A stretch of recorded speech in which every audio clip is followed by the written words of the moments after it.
this meme that was from a handful of days back. It said, "The best partners know these magical phrases." I don't want to make any assumptions, so I'm asking you first. Text now, but I'll promise I'll call as soon as I'm finished. I need an hour to think. I want to bring my best self to this talk. I'm really glad you spoke up. I had no idea that this was bothering you. Thanks for saying something. I'm not sure how to solve this, but let's figure it out together. I always want to ask you directly instead of assuming I know. Okay, it makes sense to me why you'd be upset about that. What can we do differently so this doesn't keep happening? I want us both to feel good about how we address this issue. If it doesn't feel good for both of us, let's work together to figure out what will. There's some dynamite phrases there, right? There's some dynamite stuff. I don't want to make any assumptions, so I'm asking you first.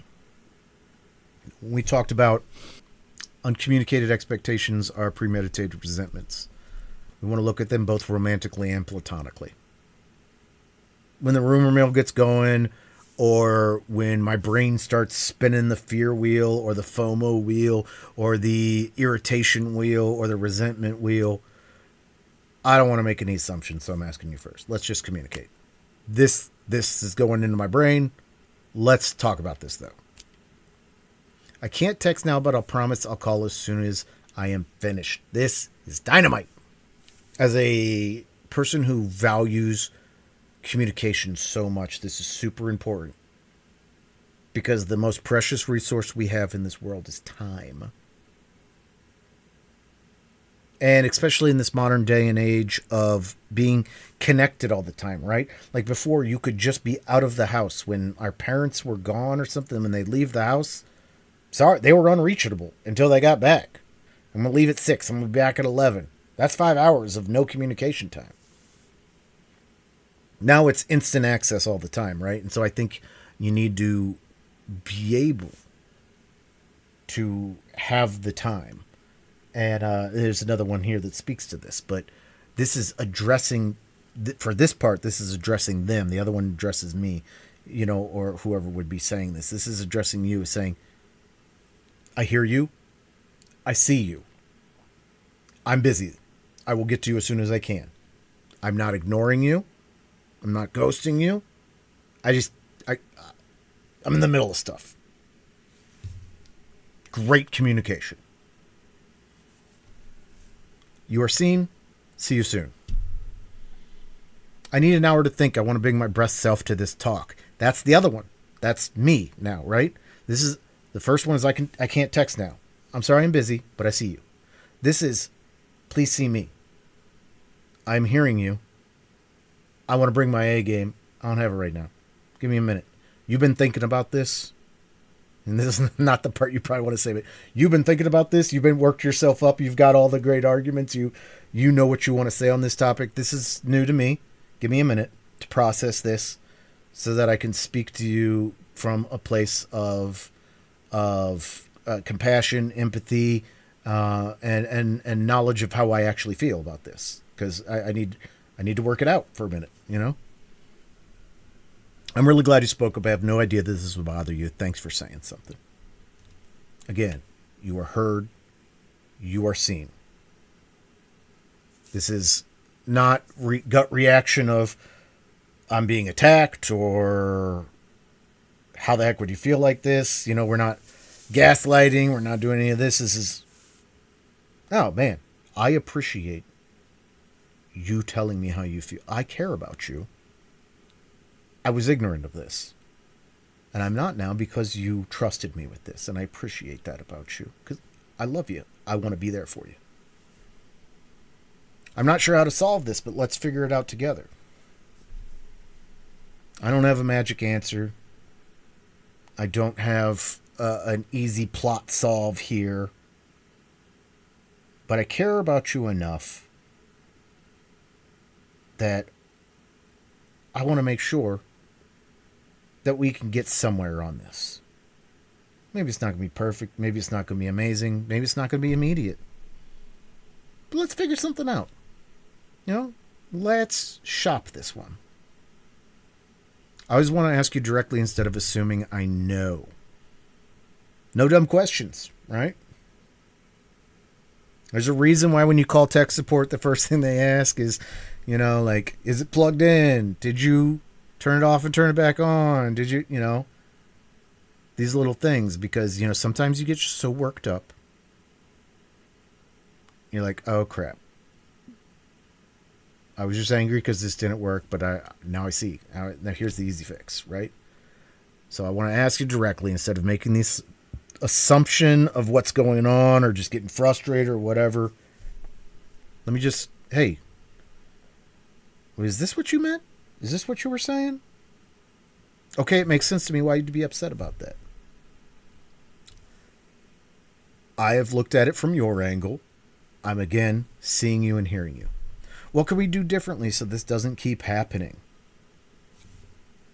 This is the repair part. Super important with the apology or the problem solving. How do we change behaviors? How do we not come to this part all the time? Because this is obviously where we easily fall based on our preconceived notions and actions and the way we handle things. We're getting to this point and we don't want to get here. How do we do this to make sure we don't get here again? Or how quickly can we notice this is going on and adjust ourselves? Let's do some positive things in our lives to help us avoid this pitfall. I want us both to feel good about how we address this issue. This is a check-in spot and an end spot, right? Like, let's make sure that we didn't just do a stopgap. We didn't play lip service. We didn't accidentally not address something. How are we feeling about this? Is this okay? Are we still missing something? Are you still feeling some sort of way? Did we not address all of the issues we're having here? If this doesn't feel good for both of us, let's work together to figure out what will. And this could be a long process, guys. But all of these things are about emotional intelligence in a relationship, or in any kind of relationship. In, like we said, friends, family, acquaintances, partners. How can I deal with you on an equal and even playing field, where you are heard and seen in a way that lets you know that I have chosen you as one of my people, a person that I am going to care about, care for, and want to make sure that we work in a way that is synergistic and loving and enduring and energizing. And knowing that some days I'm going to have to carry and some days you're going to have to carry. But how can we make this a partnership? And how can we make this partnership a thing that is a positive force in our lives? And these are, as I said, magic phrases. So there's a lot to unpack in this one. And a lot of them kind of overlap. But like I said, I think it all has to do with emotional intelligence and being able to know that you want to serve your loved one. And hopefully that is in a relationship where they will want to serve you as well. And if you could both do that, and then again, you're taking advice from a guy who's been single for quite a bit of time. So it's, take everything I say with a grain of salt and how it works for you in your life. But I don't think that you can have too much emotional intelligence when dealing with people. And I think that we only get that through experience, through time, through practice of dealing with people. And so talk with people, workshop things, be a good egg. Just like we have to train our brains maybe not to Google the answer right away, to see if we can cognitively find it. I think we need to train ourselves to be emotionally intelligent. I think we need to train ourselves to be thoughtful and kind.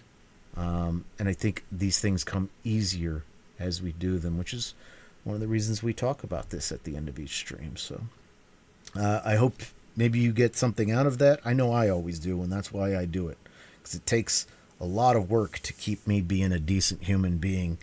But I'm worth it, and you're worth it, and so let's work it. You know what I need you to do in the meantime? Get the good sleeps, eat the good foods, try to do a good deed every day, and don't get caught doing it. If you expect anything in return for your love or your generosity, it's just a transaction, and let's try not to be transactional to the people we care about. But you can't pour from an empty cup. So feed yourself physically, spiritually, mentally, and emotionally. I love you. I will see you on Friday for a charity stream. Bye.